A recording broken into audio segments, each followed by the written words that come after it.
I'm glad to be here again. We love coming to Montreat. It's kind of a home away from home.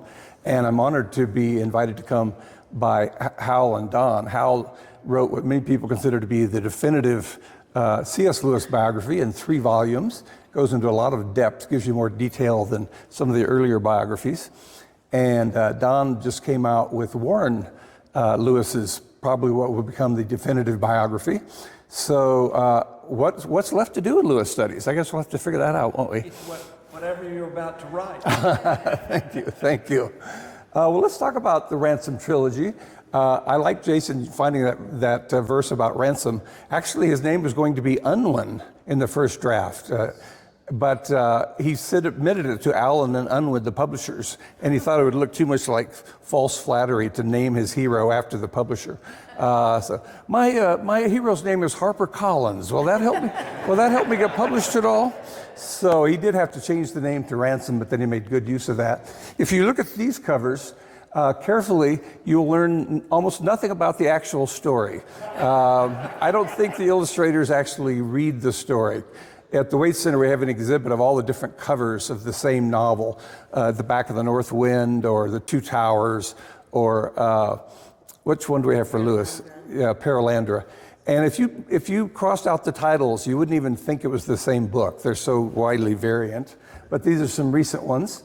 As you know, unless you have been in a enchanted sleep like Merlin for 15 centuries, you know that C.S. Lewis is the same one who wrote the Narnia Chronicles. He's also the renowned literary scholar and critic that we saw. When I went to UCLA, my professors required me to read 4 or 5 Lewis titles just as a literary scholar. They didn't care about his faith, and they certainly didn't care about his work as a children's writer. So he's had amazing diversity of success as a career. I'm going to quickly talk about his life and then slow down a little bit when we get to the books. He called his childhood the ill-secured happiness of childhood. And there's his father, a Belfast solicitor, and his mother, who had a degree in mathematics and a university degree. And there's Jack as a child. People wonder why Father Christmas shows up in The Lion, Witch, and the Wardrobe. And there's so much of his childhood in the Narnia Chronicles. I think this little toy Father Christmas that he had may be the reason that he also came into the novel. There's he and his brother, Jack and Warren. Even before his mother passed away, Lewis had these experiences of sinsucht, which is one of the building blocks of his faith. Even as a child, he's having these feelings of inconsolable longing, desire for something that can't be found. It's as if we've been kicked out of paradise and we're trying to get back in. He says that Beatrice Potter's idea of autumn brought that feeling to him. In an unpublished manuscript, he says, when he was reading the book, he would say, "Oh, this is so beautiful. I wish I could be where autumn is." And so he would go outside and walk around in the woods and look at all the crispy leaves, and he'd go, "For some reason, I want to go back and read Beatrix Potter." So it's always on the horizon. It's always in the distance. Chris and I experienced this. We met at Westmont, and one time we were up in the mountains looking down on the marina, and where we were, there were jeeps going by and motorcycles throwing up all this dust and a lot of the kind of scrubby chaparral. And we said, "What are we doing up here? Let's go down to the marina. It's so paradisal." So we got in my VW Bug, we drove down to the marina, and it was full of tourists and honking horns, and it smelled like fish and seaweed. And we looked up at these blue mountains. We said, "Oh, look how beautiful the mountains are." There's something about sinsucht or sweet desire. It's always on the horizon. Also, northernness, when he started reading about Siegfried and the Twilight of the Gods. Balder the Beautiful is dead. He didn't even know who Balder was, but that had this feeling of longing for some paradise that we can't find. And then when his brother brought in the biscuit tin with a toy garden, we saw that scene last night in the film, and it gave him a feeling for actual nature by seeing this rather crude representation of the natural world. So he had this experience over and over, and both Pilgrim's Regress and Allegoria and Surprised by Joy, the spine of the book is searching for the source of joy. Is it sex? Is it the occult? Is it some other thing? And it takes him most of his life to realize, most of his younger years to realize that ultimately it's God. It's homesickness for heaven. That's who we're seeking. So he had these experiences. His mother died when he was 9, as I mentioned last night. With my mother's death, all settled happiness, all that was tranquil and reliable, disappeared from my life. There was to be much fun, many pleasures, many stabs of joy. That's his special word for the sweet desire kind of joy. But no more of the old security. It was sea and islands now. The great continent had sunk like Atlantis. I think they quoted that last night in the film. And when we get to Paralandra, you have to live on the floating islands. You have to catch the wave. You're not allowed to spend the night on the fixed land. And I think this goes back to the idea that after his mother's death, he realized that humans don't have that kind of godlike control over their lives. So he's sent off in the same month that his mother dies. He's sent off to English boarding schools, and he goes to Wynyard, and it's not a good school. Both brothers hated it. And we don't have a picture of Robert Capron. It says he had a mop of gray hair and a pointed nose and kind of a cunning smile. Hal, do you recognize? John C. Calhoun. Yeah, exactly. I couldn't find Robert Capron, but I saw this picture of John C. Calhoun. In my mind, they're probably in the same circle of the Inferno, so I decided to go ahead and use that image. And Robert Capron shows up very much as, I think, as Uncle Andrew. He's also 6 years old. He has a mop of gray hair and a pointed nose. So he's going to take what was a traumatic experience in his youth and turn it into a comical character in the Narnia Chronicles. Other schools, Cherbourg House in Malvern, Malvern College, which is a prep school. If you go to Malvern, it's unusual for England because right behind the main buildings, there's this steep hill or this steep bluff. And I think that's the model for Experiment House. You remember they're running away from the bullies in the silver chair, and there's a steep hill. So I have a feeling, once again, he's taking his childhood experiences and transmuting them into fantasy. William Kirkpatrick, the great Knock, who he greatly admired, but he was a well-known atheist and great logician. I think he shows up as McPhee in Hideous Strength. The character is very skeptical and very logical, but ultimately he's allied with the right side, the people at St. Anne's. So throughout his books, the word childhood, just as the word joy has a special meaning, he's not thinking of regular happiness. He's thinking of sweet desire or longing or sin-soaked. And throughout his books, childhood usually means simplicity, wonder, a willingness to be enchanted. And he's thinking of his life before his mother died. Boyhood almost always means the kind of scrambling and hierarchy of prep schools, the bullies, the loss of enchantment. And so watch for that. Even in reading the Ransom Trilogy, he first meets Divine. He says this was the boy that he'd known at school. And Divine is very cynical and flippant, and that's what Lewis associated with his school years. So that's another book somebody could write, the Lewis Lexicon. The special way he used words. When he says taste, he almost always means the direct experience of something. When Jane first meets Ransom, he says this was her first taste of kingship. So it almost always means not thinking about it, but experiencing it. He finally makes it to Oxford, is not there very long before he's called up to the trenches. And he says you couldn't even see a sprig of green grass. Everything was so blown up from the shelling and the artillery fire and the charges. So we saw some of that from the film last night. After the war, he meets another young man, and they hit it off at Oxford. Do you recognize that little twerp there? Do you want to see what he's thinking about? Oh, okay. So that is the young J.R.R. Tolkien, and they become friends, and Tolkien is instrumental in Lewis coming to faith. Often you're more receptive to an argument if it comes from someone you admire. Lewis had actually heard this argument before from Harry Weldon, but he was a skeptic, and Lewis didn't respond to his argument until he heard it from someone he really admired. There's a good book called Conversion that says loss of faith is often really a matter of disaffiliation.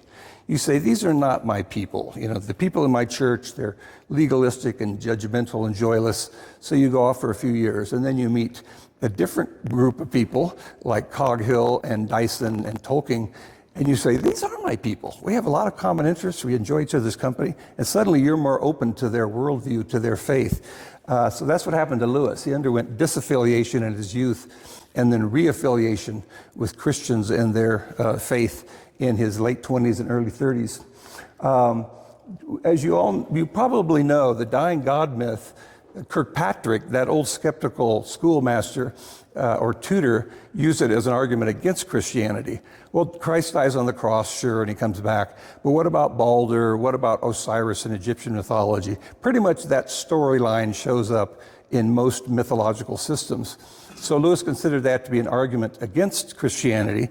And then Tolkien said, well, maybe let's reframe that. Nobody goes looking for the grave of Osiris or the grave of Balder or other dying gods. But Jesus came in history. We know who was emperor. We know who was the procurator there in the Middle East or in Israel. And so myth became fact. Myth became history. Famous essay by Lewis. And he wants to do for everyone else what Tolkien did for him, which is mix the boundary between history and fact, between the natural and the supernatural. He's almost going to spend the rest of his life trying to help all of us have that experience that Jason read about, where your eyes are opened and suddenly you see there's a whole spiritual dimension that we have to account for. And then as they became friends, Lewis is the one who told Tolkien, this shouldn't be a hobby, this Hobbit and this Lord of the Rings. Tolkien called it his mad hobby. And Lewis said, you've got to get these things published. And he kept encouraging, even to the point of badgering him to submit these things. He finally did submit them, and they became international bestsellers. I was doing a radio interview once, and I said, if it wasn't for Tolkien, we might never have heard of Lewis, because he might never have become a Christian. But if it wasn't for Lewis, we might never have heard of Tolkien. He might never have gotten around to submitting his work for publication. And the interviewer said, yes, and if it wasn't for Lewis and Tolkien, we would have never heard of you. And I thought, well, that's kind of uncalled for, So anyway, we kept going. So now he's become a Christian. He's excited about his faith. And so Tolkien's gonna talk about how they both got started on their fictional projects. Lewis said to me one day, Tollers, there is too little of what we really like in stories. I'm afraid we shall have to try and write some ourselves. We agreed that he should try space travel and I should try time travel. Tolkien never finished his book, but space travel became Out of the Silent Planet. I didn't like several things about the movie last night, but he kept calling him John. And in real life, he always called him Tollers. Someone asked him, what does JRR stand for? And Lewis said, I'm not really sure. He said, I think one of the R's is Ronald. So he should have been calling him Tollers in the film last night. So he wrote Out of the Silent Planet. It was a wonderful experience for me reading it for the first time in college, because I assumed the silent planet was Pluto or some dark asteroid. And you get halfway through the story and you go, we're the silent planet. Earth, humans are the fallen race. We're the ones that are out of communication with the rest of the cosmos. And I love that paradigm shift, that the silent planet was us. So here's a couple of early covers. He really liked H.G. Wells as a storyteller, but he didn't like Wells's philosophy. Wells was a socialist, and he believed that humans needed to take charge of their own evolution. So far it's been random, it's been nature, but we are going to try to improve the human species, even to the point of going to other planets and colonizing them. And that, first of all, it involves a kind of planetary imperialism, that we can get rid of the native races. And secondly, the whole idea that we can improve our race. It's abstractly, wouldn't it be nice to have a better gene pool? But what that means in concrete terms is euthanasia, destruction of inferior races. The Nazis took this very seriously. When they took over a city in Russia, they would go to the local mental hospital and kill all the patients. Why should they even waste the air of Earth? So suddenly these abstract ideas become rather terrifying when you try to implement them. If you go through the plot points from the Earth to the Moon, or the first men in the Moon, you'll see a lot of the details, the circular sphere, hearing the tinkling, going before the archon of the planet. All those details Lewis picks up. So it's a very Wellesian narrative, but it's a very counter-Wellesian theme. He wanted to make a very different point. And he wrote in a letter, Weston is the villain. I hope most of you read Out of the Silent Planet. Ransom is the English professor who's a Christian, or he's a linguist. He's taken off to what turns out to be Mars by Weston and Devine. And Weston is a very Wellesian, he's kind of a crack-brained scientist who wants to implement this philosophy of improving the race. Devine is just in it for the money. He's a very cynical businessman. But Lewis wrote, "The danger of Westonism I meant to be real. What set me about writing the book was the discovery that a pupil of mine took the dream of interplanetary colonization quite seriously, and the realization that thousands of people in one form or another depend on some hope of perpetuating and improving the human species for a whole meaning of the universe, that a scientific hope of defeating death is the real rival to Christianity." And of course, this was written in the 30s, so we don't have anybody now who thinks if we colonize Mars, that'll somehow be the salvation of humanity. That idea, Ray Bradbury was a great proponent of this idea that the science fiction writer who wrote the Martian Chronicles, he wrote a poem about how we need to take evolution into our own hands and become gods. And if you read it without knowing who wrote it, you would think it was a Lewis parody. You'd think it was one of his, but it's actually Ray Bradbury, the great science fiction writer. So he decided he's going to write a novel to try to debunk Wellesianity, he called it. And so Ransom gets taken against his will in a spaceship toward Malacandra. They think the creatures they met want a human sacrifice, so they're going to bring Ransom up to be a ransom in a sense. They completely misunderstand what's going on Malacandra or Mars. As they're going through space, he'd always thought that space is dark and empty and cold and lifeless. And when he's going in a spaceship, he says, well, what's going on here? It's beautiful, it's radiant. But as Ransom, as time wore on, became aware of another more spiritual cause for his progressive lightening and exaltation of heart. A nightmare long engendered in the modern mind by the mythology that follows in the wake of science was falling off him. He had read of space. At the back of his thinking for years had lurked some dismal fancy of the black, cold vacuity, the utter darkness which supposed to separate the world. He had not known how much it affected him till now. The very name space seemed like a blasphemous libel for this empyrean ocean of radiance in which they swam. He would not call it dead. He felt life pouring into it every moment. No, space was the wrong name. Older thinkers had been wiser when they simply named it the heavens which declared the glory. The happy climes that lie where day never shuts its eye, up in the broad fields of the sky. That's Milton, and he quotes that again in his scholarly books. So here's this paradigm shift. It's beautiful, it's radiant. He's going to start saying, the medievals, their whole view of the universe is full of life, is much closer to the spiritual reality. It may not be scientifically true, but in many ways it's spiritually true. The great writer on mysticism, Evelyn Underhill, loved this passage and wrote C.S. Lewis a letter about this passage. And I'm going to talk about that tomorrow, how much his interest in Christian mysticism gets into his fiction. So this is the kind that we're discovering that in other worlds which are unfallen, things still are hierarchical. You have the Maleldil, who's the name of God.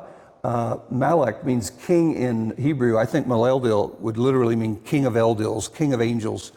Then you have the Oyarsa of each planet. On Earth, we have a fallen Oyarsa. The person who was supposed to be the archon of our planet has rebelled, and therefore we're the silent planet. We're the fallen planet. Then we have Hanau creatures, or rational souls. On Earth, we only have one Hanau creature, rational souls, and that's humans. But on Mars, we're going to meet 3 different species that can all speak and make moral judgments, and they get along with each other. He got the idea from Plato's Republic that you might have these 3 complementary species.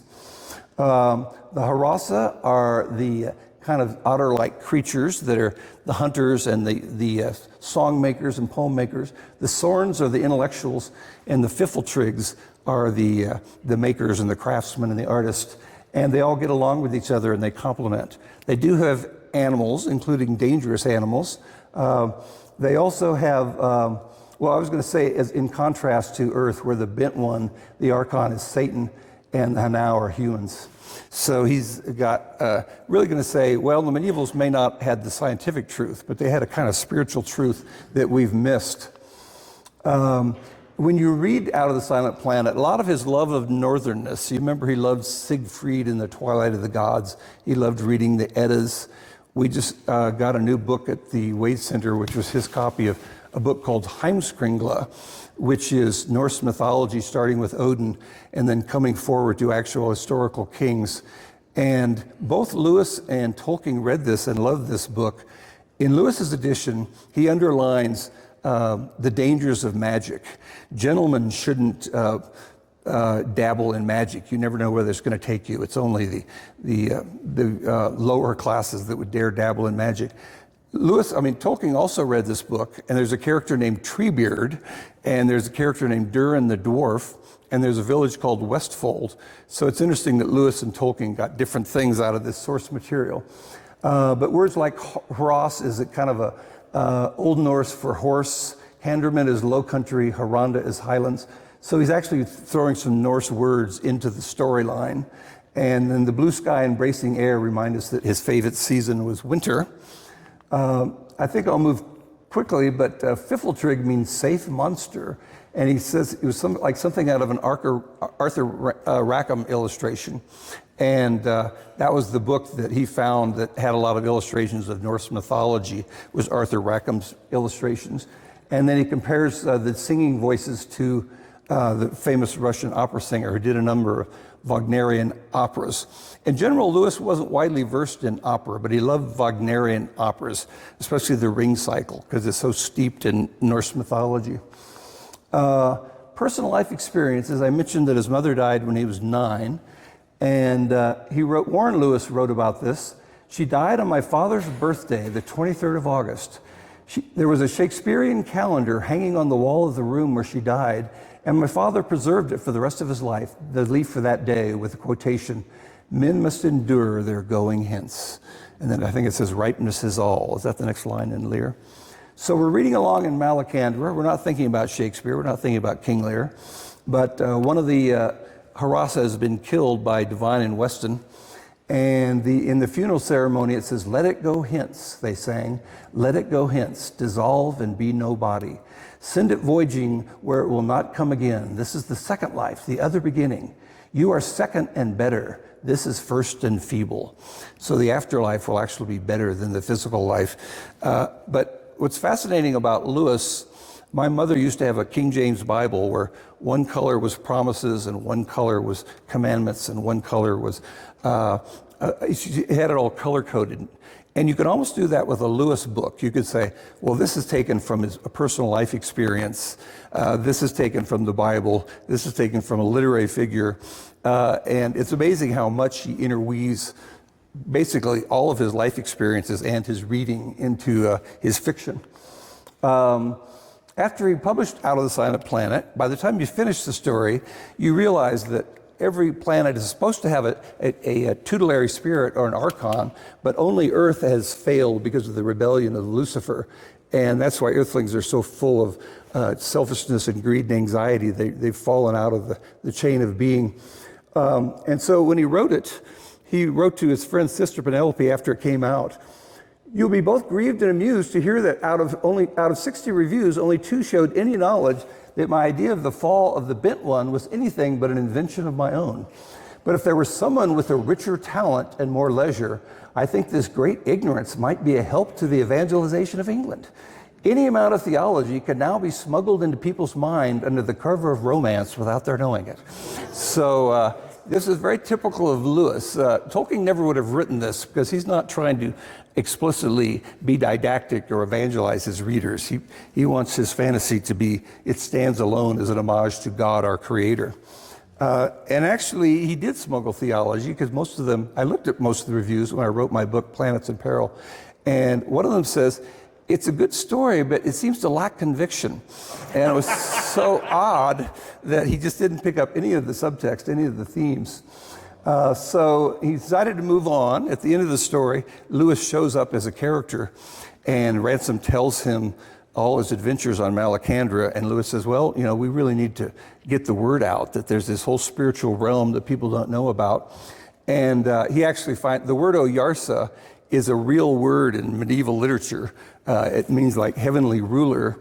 And so he's taking a puzzling word from medieval scholarship and using it.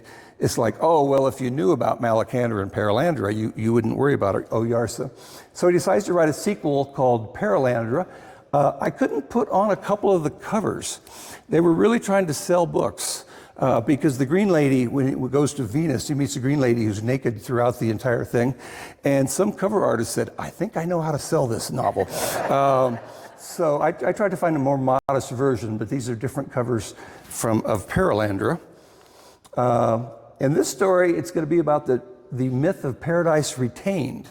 Malacandra has had battles, but it's still in line with its archon and with the Maleldil's will. Paralandra is Venus. This time he goes on a message to try to save Venus.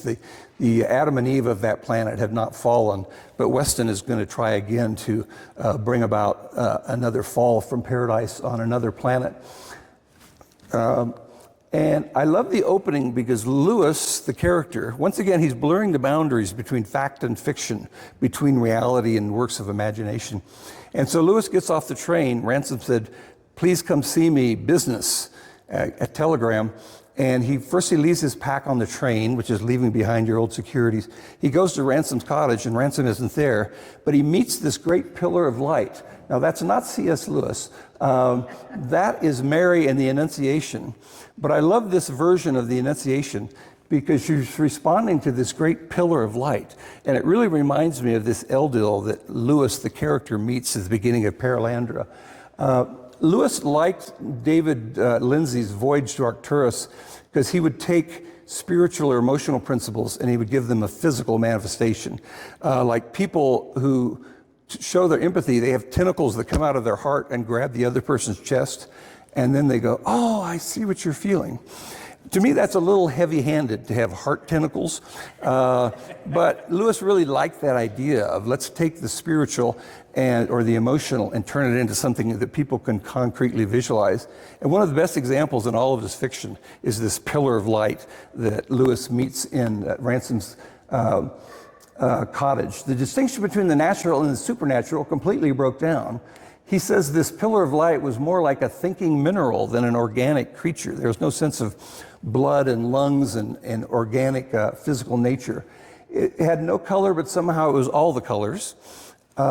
Its cosmic vertical made all Earth seem aslant. At first, Lewis says, there's something about this Eldil. It seems to be leaning, and suddenly he realizes that the Eldil has this cosmic vertical, which makes the whole Earth seem like it's askew. It's like a plumb line that shows all of Earth is tilted. Eldils, they don't wait. When Ransom finally shows up at the cottage, he says something about the Eldil. He's going to go on a mission to Venus, and Lewis says, oh, has the Eldil been waiting here the whole time?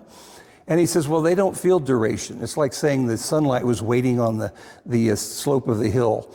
And I love that idea that there could be creatures that could be beyond fatigue and boredom and impatience because they live eternally in a realm without duration. And his anxieties, when he was going to the cottage, he was going, maybe Ransom's gone crazy. Maybe he's going to attack me when I get there, or maybe he's a dupe of these alien beings. And he almost turns back. He's so anxious. And then Ransom says, oh, I'm glad you endured the barrage. That was the dark Eldils of Earth that were trying to get you to turn back.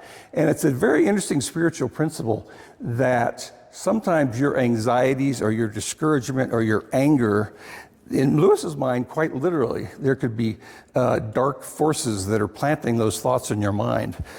So he definitely loves to erase the boundaries between the emotional and the spiritual. So we send Ransom off to Venus. As soon as he gets there, he discovers that it's just like the Garden of the Hesperides. This is the garden in Greek mythology. The daughters of the wind Hesperus are there. There's golden apples. There's a little dragon that guards the tree. Normally in Lewis, dragons are evil creatures, but if you're an unfallen planet, even the dragon is still good. He kind of treats him like a puppy dog. I think at one point, does he scratch his neck or something like that? Even dragons are harmless on Perelandra. It's also the Garden of Eden. They're in danger of falling to the blandishments of a tempter. It's also a little bit like Ternanog, the land of youth, with golden apples. So he takes everyone's image of paradise. It's the same idea of the dying God. Everybody seems to have this intuition of a perfect place that we can go to. And he's not afraid to mix them. I even think there's something of Warney's toy garden in the imagery from Perelandra. I talked about Sweet Desire as Sehnsucht, and in his fiction, he has some of his most eloquent depictions of Sehnsucht. And when he gets to paradise, he says, warm and sweet, and every moment sweeter and purer, and every moment stronger and more filled with all delights that came to him. He knew well what it was. He would know it henceforth out of the whole universe, the night breath of the floating island and the star Venus. The cord of longing which drew him to the invisible isle seemed to him at the moment to have been fastened long, long before his coming to Perelandra, long before the earliest times that memory could recover in his childhood, before birth, before the birth of man himself, before the origins of time. It was sharp, sweet, wild, and holy, all in one. I think you could spend a whole class session just unpacking that one paragraph.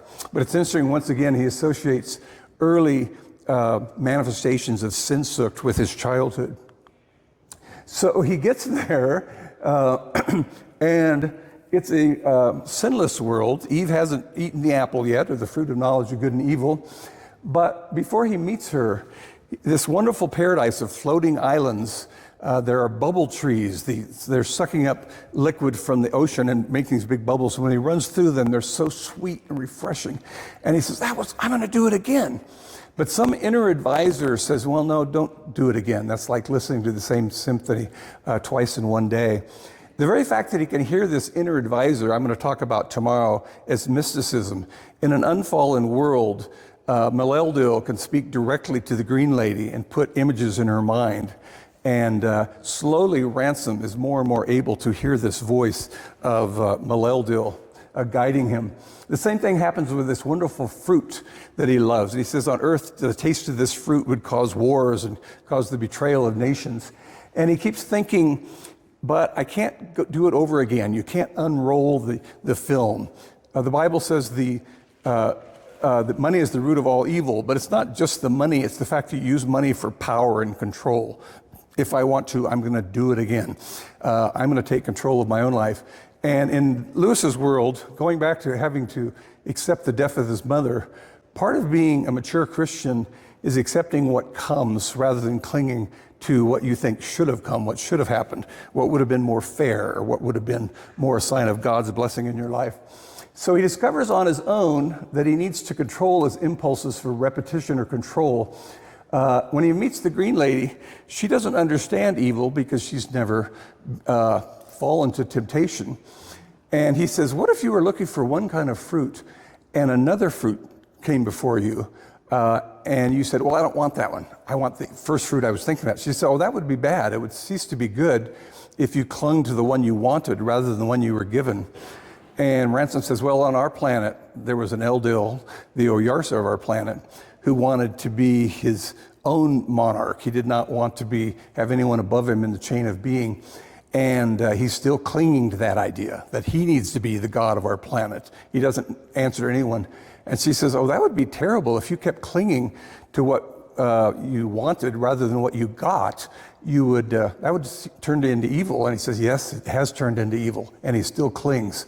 So it's a great explanation of how evil can come into our lives. I was raised in a way that pretty much Adam and Eve ate the apple, and therefore children are born with AIDS. There was kind of a straight, A to B, and I thought there were some missing steps. So when I first read this in college, I said, this is a much more sophisticated psychology of how people err from what's best from them, rather than simply saying there's a direct correlation between Adam and Eve. He loved the Adam and Eve story. I think I told you, I'll mention tomorrow, he thought Adam and Eve were the first mystics because they could communicate directly to God. One thing she can't do on her planet is dwell on the fixed land. You have to be content to be on floating islands, even though they move around and go up and down, and she even gets separated from the atom of her world. And so that's the one thing that Weston is going to show up now. I challenge you to find any scene where a human hand is grabbing a red hand with long fingernails, and it's happening somewhere in outer space. There was actually an American edition, they called it Voyage to Venus. Sometimes people say, oh, I found a new science fiction. It's actually the Voyage to Venus is Paralandra under a different name. There's a abridged version of that hideous strength called The Tortured Planet. So if you think there's 5 fantasy novels, you've been gypped. There's only 3. So Weston shows up, the same Weston who was the evil in Malacandra, and he keeps trying to convince the Green Lady, well, Maleldil, he actually wants you to dwell in the fixed land. He wants you to assert your free will. He wants you to see you grow out of just this kind of blind obedience to his will. And in many ways, that's a subtler argument than Eve had to face, because he's claiming that Maleldil wants you to do this. It wasn't God said, if you do this, you will die, and the serpent says, you won't die. This is a different kind of temptation. But Weston keeps working on her, and Ransom is afraid that eventually he might convince her that God really wants her to stay on the fixed land, the land of security and the land of trying to control your life. And so he says, I'm going to have to do physical battle. I'm going to have to remove this temptation from the planet. And he said early on he felt like he was enacting myth. This isn't a fist fight between 2 professors. This is really a fight between Weston, the scientist, and Ransom, representing the world of Maleldil. Now, Weston has picked up this kind of life force philosophy, and he's decided that maybe there is a spiritual realm. And Ransom says, well, there are spirits and there are spirits, be careful. And Weston says, oh, I understand how to unleash these. I call that force into myself. And the moment he does that in supreme arrogance, he has a seizure. He bites the neck off a glass bottle, and then he's just a different person. After that, the narrator calls him the unman. He's just an animated corpse. And so it's really this embodiment of this satanic force who he's going to get rid of to get him off. That Ransom's going to have to get off this planet. So they have a long duel. I'll talk tomorrow about how they're underground for 3 days, and then finally he destroys Weston's body. He says, in the name of the Father, the Son, and the Holy Ghost, and he smashes him with a rock. But then Ransom himself spends 3 days underground. When he comes out, he's on the Holy Mountain, which is a phrase directly from Dante, and he sees this wonderful vision of the great dance, the whole cosmos in synchronization with God's will. We'll talk about that more tomorrow as well. So at the end, I mentioned already, he meets the 2 Aryasa of Mars and Venus, and this is where we get these images of these great gods and goddesses. For a middle-aged professor, he's in pretty good shape there on the cover, don't you think? I'm glad to see that Ransom did some working out before I went on this big mission. And that's actually that rose vision of paradise is from Dante, but Ransom sees something very similar. He sees everything in the cosmos as a part of the great dance. And some of the lines from their liturgy come directly from some medieval mystics. The idea that God is, the sinner is everywhere and their circumference is nowhere. So now we'll go on to hideous strength. How am I doing for time here? You're okay. Okay. This is kind of a rapid review, but I want to leave time for questions. So we've been to the farther out planet. We've been to the closer planet than Earth. So the third one of the trilogy is going to take place on Earth. This is called Thulcandra. I might guess Malacandra, I think, means the planet of the king, Malak. Paralandra, I think he got from the Paradise planet. He originally spelled it P-A-R, and I think people said Paralandra, and he realized he didn't want that, so he changed it to P-E-R. But now we're back on Thulcandra. Just a guess, I think the name may come from the idea of Ultima Thule. On the old maps, if you went too far north, they didn't know what was up there. It was sort of an "there be dragons" sort of inscription. So Ultima Thule was this place that's so far away from civilized countries, we don't even know what's happening there. So it'd be appropriate if our Earth was called Thulcandra, that where the other planets don't even understand what's happening. So now we're back on Earth. We have Ransom it's Really, the Tower of Babel story told all over again. They wanted to build a tower to the heavens and become gods themselves. And the people at Nice are doing the same thing. And he says right in the intro, if you're going to read this novel, it illustrates my ideas in a book called Abolition of Man. So there's going to be a very close correlation of people who've lost any conviction that there's objective truth. There's only power. And the conditioners or the controllers are going to try to impose their will on the rest of the people. I think it was Time magazine that said one of the 10 most influential philosophical books of the 20th century was Abolition of Man. But it's interesting, as Lewis so often did, his intellect and his imagination, it was like the left foot and the right foot. They're always reinforcing each other and moving his ideas forward. If you want to understand Out of the Silent Planet better, go read this H.G. Wells novel. If you want to understand Perelandra better, go back and read Lewis's own preface to Paradise Lost. Lewis didn't like the idea that the devil was so magnificent in the early books of Paradise Lost. People like Blake said, well, actually Milton was of the devil's party without knowing it. And Lewis didn't want to make that mistake. He wanted to make the Satan figure contemptible. So as soon as Weston shows up on the planet, he says something vulgar, and the rest of the time he's just obnoxious. There's no way you have parts of him that admire his hidden glory the way you get in Paradise Lost. So in this story, read Abolition of Man, and you really get the key themes from That Hideous Strength. That Hideous Strength is a reference, a medieval poem talking about strength means stronghold, and he's talking about this great stronghold of evil that needs to be brought down. Just quickly, the whole novel, it's the longest novel of the three. It's longer than the other two combined. It starts out as an academic satire. Academics especially, they have a faculty meeting and they have all this wire pulling where they say, well, we progressive element, we've got to get rid of these people.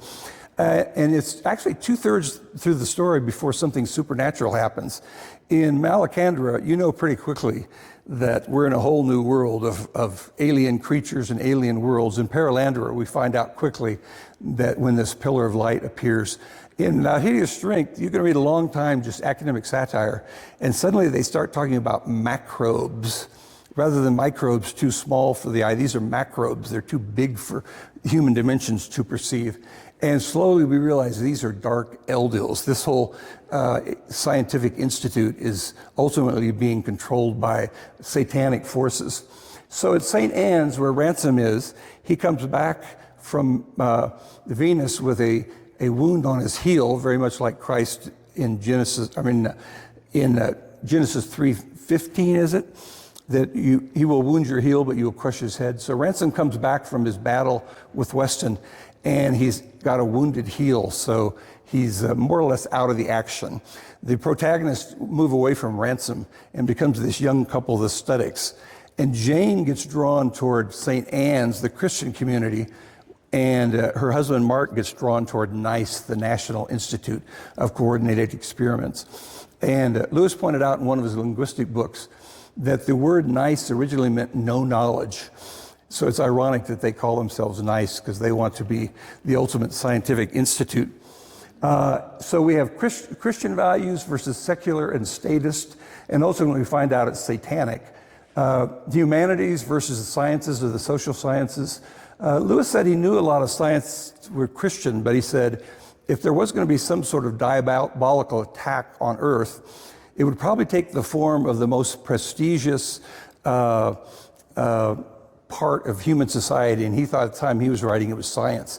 People always say, well, people believe this, but science says, and that has this kind of authority that if you ever watched MASH, the priest Mulcahy, he was always totally impotent, totally feeble. He was well-intentioned, but when the psychologist comes along, he can solve their deepest problems in a 30-minute episode. So if you want real problem solving, go to the social sciences. Don't go to religion. Communitarian versus hierarchical. At St. Anne's, the men even help with the dishes, as Lewis himself did. He often helped Mrs. Moore. He had these great passages on the headship of men in marriage, and in general, there is a hierarchy. And then he would go home and Mrs. Moore would say, Jack, could you do the dishes? Jack, could you bring me a hot water bottle? Jack, could you peel the potatoes? And then he would say, we need to stress the headship of men. And of course, she was a mother figure, but I also don't think he played the headship card with Joy Davidman. I'm just guessing. But in any case, it's very communitarian. They have direct access to Ransom if they need to talk to him. The sacredness of all life. They have all kinds of pets, including a pet bear at St. Anne's, versus all the experiments on animals that we see going on at Nice. That was, he actually was an anti-vivisectionist, as Ransom is. Didn't believe on experiments on animals, causing animal pain for human purposes. Ultimately, Ransom is aligned with Meleldiel, God. There's a great passage I'll talk about tomorrow where Jane Studdick says, could Meleldiel simply be God? Her association with Christian faith is nervous clergymen and kind of mildewy pews in old churches, and suddenly this spiritual force they're talking about. She goes, so it's a great paradigm shift. She has to get rid of all of her youthful associations and think about an actual spiritual dimension in which God rules. And finally, we find out at the end of the story that the people at Nice, they think they're keeping a human head alive through scientific means, but actually it's being kept alive because it's once again animated by a demon. There's a new book by John Lennox called 2084. He wants to update Orwell's predictions in 1984. And he keeps quoting from Abolition of Man and That Hideous Strength. AI, one great mission of AI is to create a cyborg which human intelligence is expanded by adding various kinds of computer mechanisms. And then another branch of AI is they want a totally independent intelligence which has, and you hear all these wild things they're saying about eventually they may want to extinguish humans because humans are so irrational and organic and they get sick, and so the machines may decide to take over. And there's a character in That Hideous Strength who believes that. He wants to get rid of all organic life on Earth. He just wants everything to be mechanical and computerized. At St. Anne's, the head is Ransom himself. He's the Pendragon. He's the heir to the title that King Arthur held, and he's in direct communication with Logris, which is the spiritual side of Britain. Whereas, when you go to Nice, the head is literally the head of a dead scientist who they're trying to keep alive with wires and electronic impulses and food. They find out later it's not even working. It's actually being animated by dark spiritual forces. Jane's journey is upward toward healing. The more she hangs around the people at Nice, the more she starts to love nature, the more she starts to get along with people as opposed to feeling very isolated, the more she learns from Ransom. Whereas Mark Studdick, her husband, goes to Nice, and I argue in my book that he's actually going through the circles of the inferno. First, he's meeting people in limbo who don't know what they believe, and then he starts to meet angry people and sullen people, and then he starts meeting people who urge trading against England and try to replace the English government. And finally, he gets to this diabolical head, and he's pretty much gotten to the bottom of the inferno by the time he barely escapes. Most of them are destroyed. Merlin shows up, of course. Merlin's got to show up at some point. And he calls all of the archons of the planets to come to Earth and help destroy this horrible experiment. And so, and there's even a lot of Dante-esque phrases all through That Hideous Strength. You're reading along, and he says, so full of sleep are those who lose the intellectual way. You just become intellectually befogged. And you go, I've read that somewhere. I think it was my 9th grade World Lit class. That's Dante. So full of sleep are those who leave the intellectual way. So I said Merlin shows up, and one of Lewis's frequent points in both Abolition of Man and That Hideous Strength, people think magic is over there, it's superstitious, it's occult, science is transparent, it's logical. And Lewis says, well, it's not quite that simple of a binary. There was very little magic in the Middle Ages. The 16th and 17th centuries are the high noon of magic. The serious magical endeavor and the serious scientific endeavor are twins. One was sickly and died, the other strong and throve. But they were twins. They were born of the same impulse. I allow certainly not all of the early scientists were actuated by a pure love of knowledge. But if we consider the temper of that age, this is the Renaissance, as a whole, we can discern the impulse of which I speak. There is something which unites magic and applied science while separating both from the wisdom of earlier ages. For the wise men of old, the cardinal problem had been how to conform the soul to reality, and the solution had been knowledge, self-discipline, and virtue. For magic and applied science alike, the problem is how to subdue reality to the wishes of men. I think those last two sentences are almost an epigraph or an encapsulation of all of Lewis's writings. We need to learn how to conform our will to reality, namely God's sovereignty in the universe, rather than try to make reality conform to our will. For the wise men of old, the cardinal problem had been how to conform the soul to reality, and the solution had been knowledge, self-discipline, and virtue. For magic and applied science alike, the problem is how to subdue reality to the wishes of men. That's a very perceptive comment that shows up all through his fiction and his nonfiction. So I believe, so I mentioned at the end, Bellberry's The New Babel. Merlin is a very funny scene where they're at a big banquet and suddenly no one can understand each other and they're all speaking nonsense. And then all the animals get out of their cages. And of all the scenes in that hideous strength you would choose for the cover, a guy's being attacked by a bear. You see that cover and you go, did this take place in Yellowstone? Where was this story? But Mr. Bultitude was actually a bear at the Whipsnade Zoo, where Lewis actually became a Christian while riding in his brother's sidecar on the way to Whipsnade. And they had this comical bear called Mr. Bultitude, so Lewis brings him into fiction. And he's the one who helps destroy all the evil characters at Bellberry. Okay, so that's a quick survey of all three novels. Do we have time for Q&A? Do we need to? We do. Okay. What kind of things have you come to understand about the trilogy since you wrote the book 30 years ago? Well, I found out I made one mistake. There's a character, there's only one that I know of so far. I don't take risk. The character Philostrato is this Italian eunuch who he thinks that he's keeping the head alive through giving it all the right electrical impulses and nutrients and things. And he's the one who hates all organic life. And in my book, I speculated there was a philosopher named Philostrato, Philostrato, Philostrato, who was very much into human artifice. And so I thought that was the source of Philostrato. And then I was reading a letter of Lewis's, and he saw a Shakespeare play. And the character, a minor character named Philostrato, was this big fat person with a high voice, and Lewis thought it was hilarious. So I believe he got the character of Philostrato from a Shakespeare play, not from the philosopher. I also speculate that Jane Studdick, this kind of troubled young intellectual, it was based on someone that Lewis knew named Mary Shelley Nayland. He had a student that she left Oxford with a fourth-class degree because she couldn't handle the Anglo-Saxon. But he wrote her a very nice letter and said, please don't think you have a fourth-class mind. And they wrote back and forth. She became a headmistress at a place called Dartington Hall, which was very much like the Experiment House. And then eventually she moved to Oxford to be near Lewis. And I wrote an article called Is Mary Jane, which I love that title, because Jane Studdick seems to be modeled on a woman that Lewis actually knew. I also went into a lot more depth since I wrote this book on the character of Merlin. At one point, Ransom says, part of the reason we brought you back from your enchanted sleep was that your soul might be saved. And there's this long discussion, why would Merlin, one of the good guys who's aligned with Melilda, why would his soul need saving?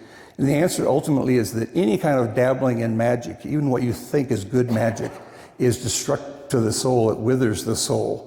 For this very reason I mentioned at the end, because you're trying to use your powers to impose your will on reality. Lewis and Tolkien had a bit of a disagreement about this, because even Merlin turns out to ultimately be a withered soul, and in his last sacrifice of calling all the Eldiels to earth, he perishes in the attempt. Whereas there's no judgment of Gandalf. Nowhere in the story does someone say, well, Gandalf, you really shouldn't be using your staff so often. You should just try to think about it. So he did believe there was good magic and bad magic, whereas Lewis was more suspicious of all magic. I have to tell a quick story. When I was teaching in Elizabethtown in Pennsylvania, a student said, Dr. Downing, I read The Lion, Witch, and the Wardrobe, and I really liked the story, but why do people say it was Christian? And I say, well, Aslan dies for someone else's fault, and they're heartbroken because he's gone, but then he comes back again and they're jubilant. Does that ring a bell? And the student said, oh, you mean like Gandalf? So she was actually onto something, because they both partake of the dying God myth. Crystal and I had just gotten an invitation to go to Wheaton in Illinois, and I believe it was soon after that incident. I said, Crystal, get the U-Haul. We're going to Wheaton. I need a little bit more biblical literacy in my students. And then the first semester I was at Wheaton, I was teaching that Hate is Strength, and it was a student who said, isn't that line from Dante? They recognized the line in the novel from Dante. So I felt like I'd made a good choice in terms of changing my educational venues. Any other questions? You mentioned that Lewis thought there were demonic influences on our negative emotions like anxiety and anger. Right. Used like on mental illness in the spiritual world? The question was the idea that your anxieties and anger and resentments might actually be thoughts that were whispered in your ear, the way that in Milton, Satan whispers in Eve's ear. He actually did believe that in the problem of pain. He thinks that both God and demons can whisper thoughts. They don't impose themselves on your will, but you have to account for sometimes a psychological battle is actually a spiritual battle, and maybe sometimes it's the other way around. You feel distant from God, but actually you're depressed. So it's very hard sometimes to figure out the boundaries. I didn't mention, because I was trying to cover a lot of ground, Lewis was interested in the occult for a while. He was interested in theosophy, and he read some of these medieval texts. And then his adoptive mother's brother got very interested in these things. And he got more and more depressed and more feeling like there's some darkness in this house that I just can't dispel. And he ended up having a complete nervous collapse. And he was lying in bed and he says, help me, Jack, help me. The demons are trying to drag me down to hell. And then he finally died of a heart attack in his 40s, just from the anxiety and the wear and tear on his body of feeling that he was under demonic attack. And after that happened, Lewis had no interest in the occult. He had no interest in some Eastern religions, theosophy, this kind of thing. And he started, in his letters, he started talking about the enemy with an E. And as far as I can tell, Hal, you might back me up on this, it's almost like Lewis was convinced of the reality of Satan before he was convinced of the reality of God. Because he would talk about the enemy in his letters before he actually became a Christian. So does that answer your question? Oh, I should mention a lot of the breakdown of Weston in Perelandra, I think, is taken from this traumatic incident of watching this man that he loved just completely break down psychically and spiritually and actually die a premature death. One more question? Could you please repeat where you think the name 1200 comes from? Well, I think, I'm just speculating, in old maps, if you went too far north, they didn't know what was up there. It was too cold, it was unnavigable, and they just had an area called Ultima Thule. And Ultima means the last, and Thule is just like kind of an unusual word that just means way up there beyond our knowledge. And I just think it's interesting that it's called Thulcandra, because if you're someone who's living on a planet that's still in harmony with Maleldil, there's a great scene in Out of the Silent Planet where the Archon of Malacandra, he says, we don't get any news from Earth. What's going on Thulcandra? It's completely behind enemy lines. And he says that Ransom explains to him, well, Maleldil dared great things. And he's explaining the incarnation and the fact that Christ had to come to Earth in order to redeem the planet. And the Archon says, these are things into which we long to look. And that's from 1 Peter, things that into which angels long to look. It's very typical of Lewis. You're right in the middle of this conversation between a planetary governor and Ransom, and this little biblical phrase just goes floating by. He had a wonderful synthetic imagination. That's just my guess, though. I think it's full candor because it's the silent planet. It's out of communication with all the other planets. There's a great scene in That Hideous Strength when Merlin calls down Jupiter and Saturn and Mercury and Venus.